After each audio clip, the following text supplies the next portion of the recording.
नमस्कार साथियों। आज है संडे 18 जनवरी 2026। आज हम देखेंगे तीन इम्पोर्टेंट अपडेट्स।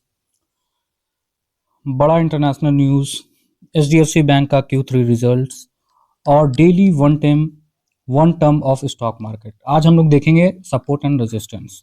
तो दोस्तों, आज एक बड़ा ग्लोबल कॉन्फ्लिक्ट न्यूज़ है। यूएसए ने यूरोप पर नए टैरिफ्स अनाउंस किए और एचडीएफसी बैंक के Q3 रिजल्ट ने मार्केट को हिला दिया। और फिर हम लोग देखेंगे सपोर्ट एंड रेजिस्टेंस का सिंपल बट पावरफुल ट्रिक जो हर ट्रेडर को जानना सही है। यूएसए ने टैरिफ लगाए 8 यूरोपियन नेशंस पे।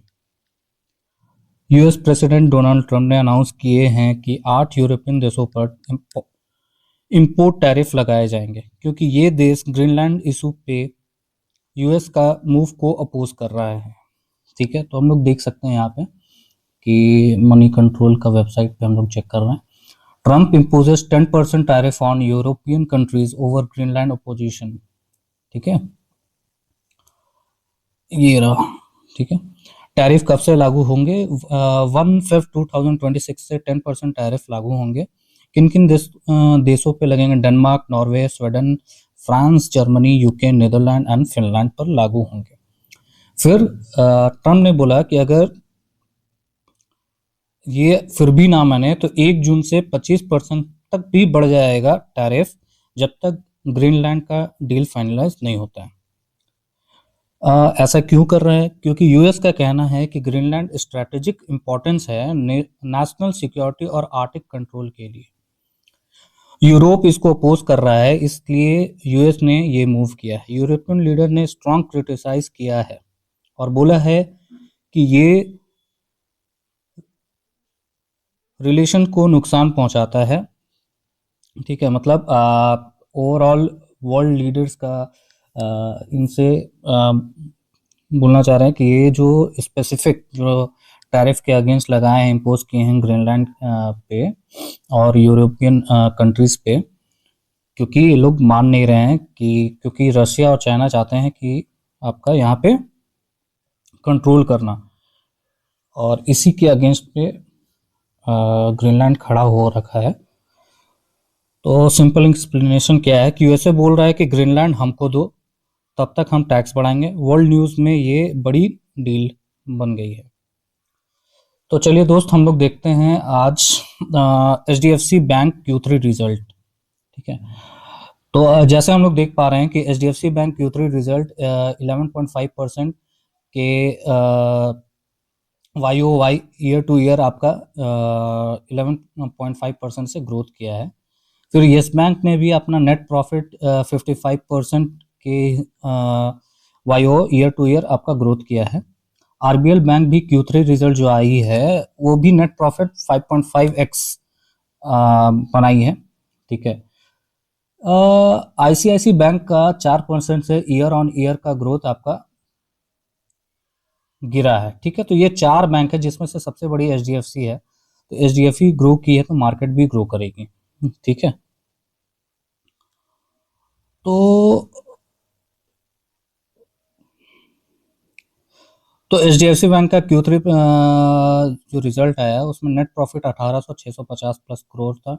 नेट इंटरेस्ट जो आया 6.4% का ग्रोथ है। Deposit and advances stable growth है। एसेट क्वालिटी ग्रॉस एनपीए है 1.24, इम्प्रूव्ड है, पहले से बेटर है। बैलेंस शीट 40+ लाख करोड़ का साइज हो गया है। सम रिपोर्ट्स आपको और भी रिपोर्ट्स फाइनेंशियल डेटा में मिल जाएगा। तो एचडीएफसी बैंक मार्केट एस्टिमेट को बीट कर रहा है। प्रॉफिट, डिपॉजिट, लोन ग्रोथ सब स्टेडी चल रहा है। इससे इन्वेस्टर कॉन्फिडेंस स्ट्रांग बन जाता है, स्पेशली आफ्टर मर्जर। ठीक है, तो इसमें जब भी कोई बैंक आपका ग्रो करता है ना, तो आपका कंट्री भी ग्रो करती है। जितनी स्ट्रांग आपकी बैंक होगी, कंट्री की बैंक्स होंगे, उतनी स्ट्रांग कंट्री भी होगी। क्योंकि बैंक क्या करते हैं? बैंक का स्पेशली काम है आपका लोन देना। तो जितनी भी एडवांसेस इस सेक्टर में होगी, उतनी आपके स्टार्टअप्स दिखेंगे, उतनी आपकी इन्वेस्टमेंट दिखेगी कंट्री में। एक सिंपल सा लॉजिक दिया हूँ। ठीक है, तो अब जो हम लोग देख रहे हैं वो है सपोर्ट एंड रेजिस्टेंस। तो सपोर्ट एंड रेजिस्टेंस के बारे में बता दूं मैं पहले, ठीक है। सपोर्ट एंड रेजिस्टेंस क्या है, ठीक है। तो ये इमेज जो आप देख रहे हैं सपोर्ट एंड रेजिस्टेंस का, तो मैं बता दूं सपोर्ट रेजिस्टेंस क्या है। मैं डेली एक टर्म बताता हूं स्टॉक मार्केट के बारे में इस न्यूज़ कवरेज के दौरान। तो सबसे पहले हम लोग देखेंगे टर्म सपोर्ट क्या होता है।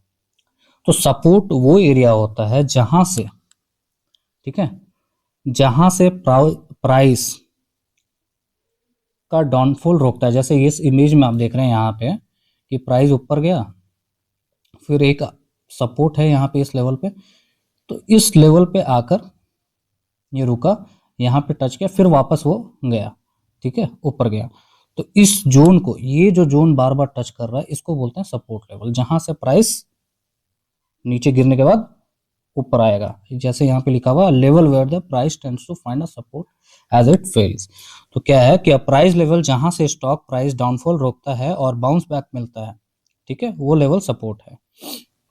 रेजिस्टेंस क्या होता है, एक चीज बताना भूल गया, सपोर्ट लेवल वो होता है स्ट्रॉन्ग बाइंग एरिया होता है, ठीक है। स्ट्रॉन्ग बाइंग एरिया जहां पे आपका बनता है वो सपोर्ट लेवल। और रेजिस्टेंस वो होता है कि जहां से मतलब अगर ट्रेंड ऊपर के ओवर है, एक रेजिस्टेंस लेवल आता है, तो उस पे जाके आपका प्राइस गिरने लगा, वापस फॉल करता है। तो जैसे यहाँ पे हम लोग देख सकते हैं कि level where the price tends to find resistance at it rises, ये रेजिस्टेंस, ये स्ट्रॉन्ग सेलिंग एरिया बोलते हैं। तो वो लेवल जहां प्राइस ऊपर जाके रुकता है, सेलर डोमिनेट करता है। तो ये क्यों मैटर करता है, अगर प्राइस सपोर्ट को ब्रेक करता है तो बेरिश सिग्नल है, ठीक है।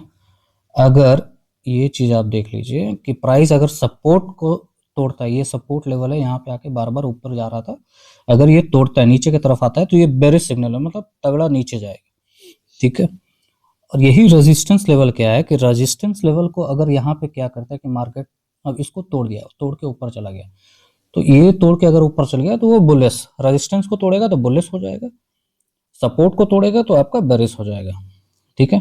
ये स्ट्रॉन्ग बाइंग एरिया है, ठीक है। अगर यहाँ से बाउंस बैक करता है तो ये आपका ऊपर जाएगा, ये रेजिस्टेंस सपोर्ट से बाउंस बैक करता है तो आपका ट्रेंड अपवर्ड रहेगा, रेजिस्टेंस से बाउंस बैक करता है तो ट्रेंड आपका डाउनवर्ड होगा, ठीक है।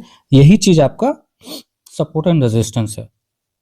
दोस्तों आज हमने देखा कि यूएस की टैरिफ स्ट्रेटजी जो यूरोप के ट्रेड को इम्पैक्ट कर सकती है। एचडीएफसी बैंक ने स्ट्रॉन्ग Q3 रिजल्ट देखा। मैंने आपको 4 बैंक के बारे में बताया, जो कि था एचडीएफसी बैंक जो कि आपका अच्छा ग्रोथ दिया है, यस बैंक अच्छा ग्रोथ दिया है, आरबीआई अच्छा ग्रोथ दिया है, सिर्फ आईसीआईसी बैंक का भी Q3 रिजल्ट 4% के हिसाब से गिरा है।